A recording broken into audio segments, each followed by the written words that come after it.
Hi guys, welcome to Hems vlog. இன்றைக்கி என்ன எப்படின்னா, இன்றைக்கி ஒரு ஸ்டோரி டைம்.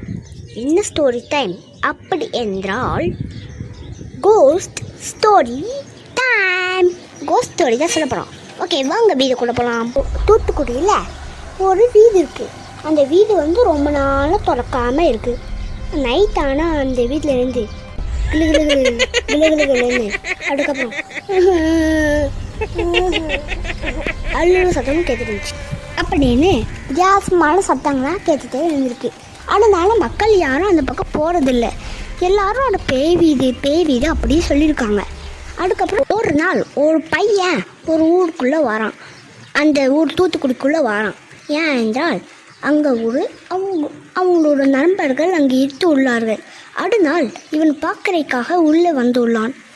அந்த ஊரில் இருக்க மக்கள்லாம் அந்த பேய் வீட்டை பற்றி பேசியிருக்காங்க. அதுக்கப்புறம் இவன் வந்து பேய்க்கே பயப்படாதவன். அதனால வந்து இவனால நம்பிக்கையும் கிடையாது. அதனால இவன் வந்து அவன் ஃப்ரெண்ட்ஸுக்கு தான் சவால் விடுறான். டேய், நான் மட்டும் உள்ளே போய் காமிக்கிறேன், நைட்டு தங்கி நான் காமிக்கிறேன், இல்லை மொத்தம் ஜெயிச்சுதான்னு வச்சுக்கோங்களேன், இந்த வீட்டில் வந்து பேய் இல்லைன்னு நீங்கள் ஒத்துக்கணும் அப்படின்னு அவன் சவால் விட்டுட்டு நைட்டை உள்ளே போகிறான். இப்போது கதவை திறந்து உள்ளே போகிறான்.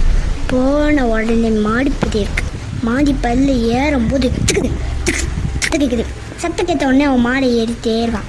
ஏறி போன உடனே ரொம்ப நாள் அந்த இது திறக்காமல் இருக்கிறதுனால அங்கே நூலா மாதிரியே வந்து அதனால வந்து அவனுக்கு லைட்டாக திக்குன்னு ஆயிருக்கு. அதுக்கப்புறம் அங்கே ஒரு பெரிய ரூம் இருக்குது. அந்த ரூமோட கதவை திறந்த உடனே அவன் உள்ளே போனோன்னு டக்குன்னு மூடுது. டக்குன்னு மூடனே லைட்டாக வந்து கொஞ்சம் மலையேறி திக்கு இருக்குது. போன உடனே ஒரு பெரிய ஊஞ்சல், பழைய காலத்து பழம்லாம் பார்த்திங்கன்னா ஒரு பெரிய ஊஞ்சல் இருக்குல்ல, அந்த மாதிரி ஒரு பெரிய ஊஞ்சல். அதுக்கப்புறம் அந்த ரூம் முக்குள்ளே ஒரு வெளிச்சம் தெரியுது. மூஞ்சிலே படுது. அவள் என்ன திரும்பி பார்த்தால தெரியுது. அங்கே ஒரு பெரிய கண்ணாடி இருக்குது. அந்த கண்ணாடியில் இவன் மூஞ்சும் தெரியுது. அதுக்கப்புறம் பார்த்தா அந்த ஊஞ்சலும் தெரியுது. அந்த பெரிய ஊஞ்சலும், அந்த ஊஞ்சல் மட்டும் தெரியல, அதில் ஒரு உருவமும் தெரியுது.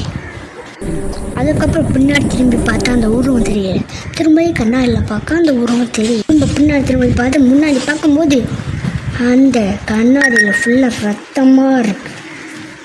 அதுக்கப்புறம் கீழே இருந்து மாடிக்கு யாரோ ஸ்டெப்ஸ் இருந்து நடந்து வர மாதிரியே சத்தம் கேட்குது. அதுக்கப்புறம் அந்த சத்தம் கிட்டக்கிட்டேயாக வந்து அவன் நிற்கிற ரூம் வாசல்கிட்டே வந்து நின்றுச்சு. அதுக்கப்புறம் அந்த ஃபோன்லேருந்து டார்ச்சர் படிக்கிறான். அதில் யார் இருக்கான்னு அங்கே பார்த்தா ஒரு சின்ன ஒரு குழந்தை நின்றுட்டுருக்கு. அதோட கண்ணு ரெட் கலரில் இருந்துருக்கு. அந்த குழந்தையும் அதை பார்த்து வான்னு கையை நீட்டி கூப்பிடுது. அவன் பயந்து போய் உறைஞ்சி போய் நின்றுருக்கான். அதுக்கப்புறம் திரும்ப நம்ம தப்பிச்சா போகணுண்டா அப்படின்னு கடகடான்னு மின்னல் வேகத்தில் ஓட ஆரம்பிச்சிட்டான். அதுக்கு பின்னாடி அந்த குழந்தையும் சிரிச்சுட்டே ஓடி வந்திருக்கு. அதுக்கப்புறம் ஒரு வழியாக அவனும் அந்த வீட்டுக்கு வெளியே. அதுக்கப்புறம் அந்த நடந்தது ஃபுல்லாக அவன் ஃப்ரெண்ட்ஸு சொல்லியிருக்கான். யாருமே நம்பலை. அதுக்கப்புறம் மறுநாள் காலையில் அவன் எந்திரிச்சிருக்கான். அதுக்கப்புறம் எந்திரிச்சு பார்க்க முடியல, ரத்தக்கரை நல்லா உறைஞ்சி இருந்தது. அதுக்கப்புறம் அண்ணன்லேருந்து அவன் பையனை ரொம்ப பயப்பட ஆரம்பிச்சிட்டான். அந்த வீட்டு பக்கம் போகவே இல்லை. ஓகே, இதுவும் இந்த ஸ்டோரி முடிஞ்சுக்கு. அதுக்கப்புறம் லைக் சப்ஸ்கிரைப் பண்ணுங்க. பை.